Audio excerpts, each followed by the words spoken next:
반갑습니다. 사순절 셋째 주간이 시작되었습니다. 21일 월요일 사순절 17번째 날 새벽기도회 하나님께 올려드립니다. 함께 은혜 찬양 부르시겠습니다.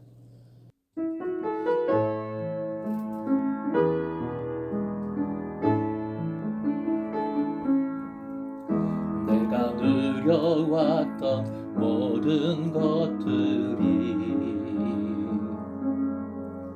내가 지나왔던 모든 시간이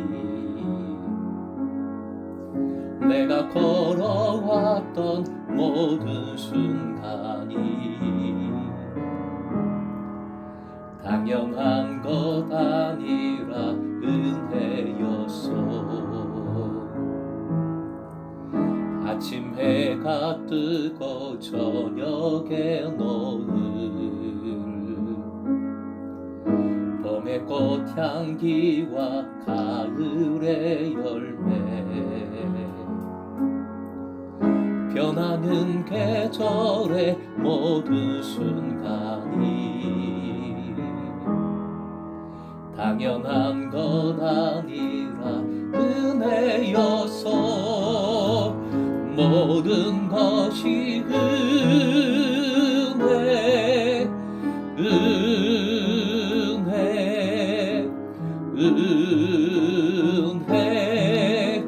한없는 은혜 내 삶에 당연한 것 하나도 없었던 것을 모든 것이 은혜였어.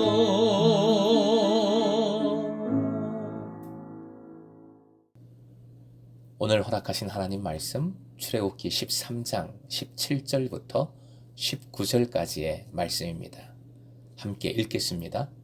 바로가 백성을 보낸 후에 블레셋 사람의 땅의 길은 가까울지라도 하나님이 그들을 그 길로 인도하지 아니하셨으니 이는 하나님이 말씀하시기를 이 백성이 전쟁을 하게 되면 마음을 돌이켜 애굽으로 돌아갈까 하셨습니다. 그러므로 하나님이 홍해의 광야길로 돌려 백성을 인도하심에 이스라엘 자손이 애굽 땅에서 대열을 지어 나올 때에 모세가 요셉의 유고를 가졌으니 이는 요셉이 이스라엘 자손으로 단단히 맹세하게 하여 이르기를 하나님이 반드시 너희를 찾아오시리니 너희는 내 유고를 여기서 가지고 나가라 하였음이더라. 오늘의 기도 제목 확고한 믿음 가지고 가장 좋은 길로 인도하시는 주님을 따르게 하소서. 확고한 믿음 가지고 가장 좋은 길로 인도하시는 주님을 따르게 하소서. 17절부터 18절까지 이상한 인도하심입니다.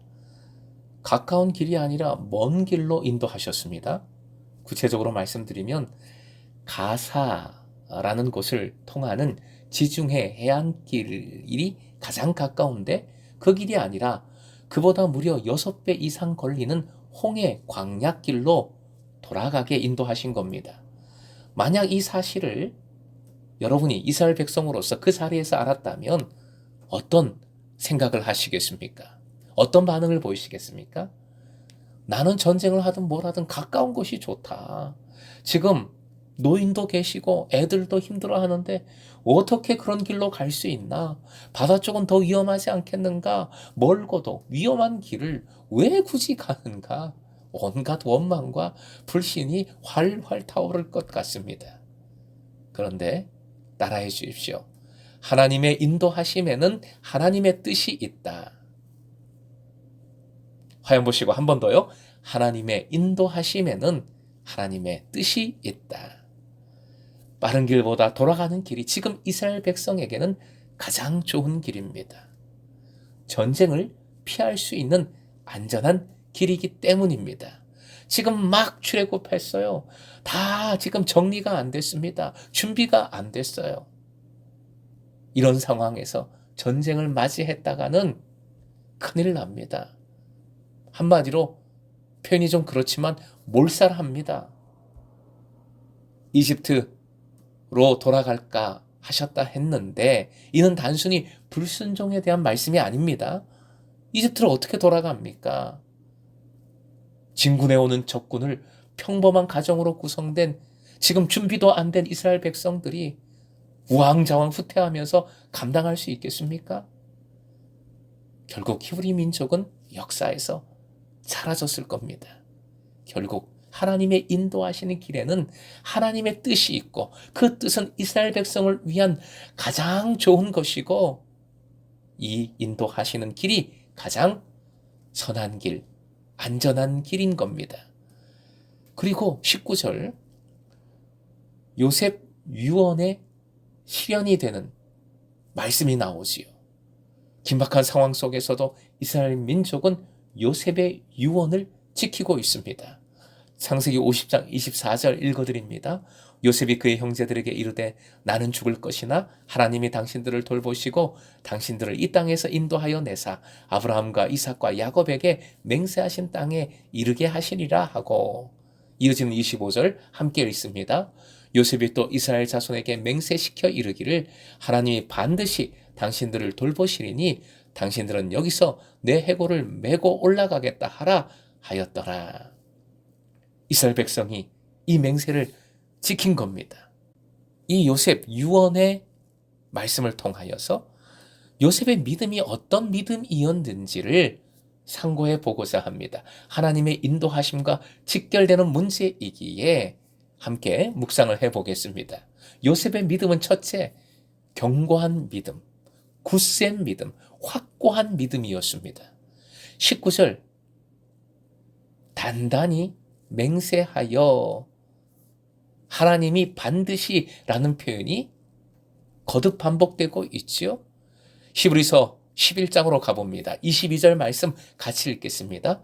믿음으로 요셉은 임종시에 이스라엘 자손들이 떠날 것을 말하고 또 자기 뼈를 위하여 명하였으며 히브리서 기자는 요셉의 가장 큰 믿음을 임종시 유언에서 찾은 겁니다. 일찍이 하나님께서는 아브라함에게 이스라엘 민족이 이집트에서 종살이 할 것이나 거기서 반드시 나올 것이라 말씀해 주셨어요.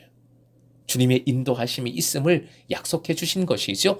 요셉은 무려 아브라함의 징송자인데 즉 4대째 자손임에도 불구하고 이 하나님의 약속, 하나님의 말씀을 확고하게 믿었던 것입니다. 붙들고 있었던 것입니다. 요셉의 믿음은 확고한 믿음이었다. 두 번째 요셉의 믿음은 증거하는 믿음이었습니다. 내 유고를 여기서 가지고 나가라 하였음이더라. 19절 맨 끝에 표현이지요. 관을 메고 나가는 모습을 상상해 보십시오. 이집트 사람들에게 이보다 더 큰 도전은 없었을 겁니다. 이집트에서 성공하여 총리가 되었는데 여기가 아니라 더 좋은 것이 있다는 것을 보여준 것입니다. 거긴 하나님께서 약속하신 땅, 결국 하나님을 증거하는 것이지요. 증거의 믿음입니다.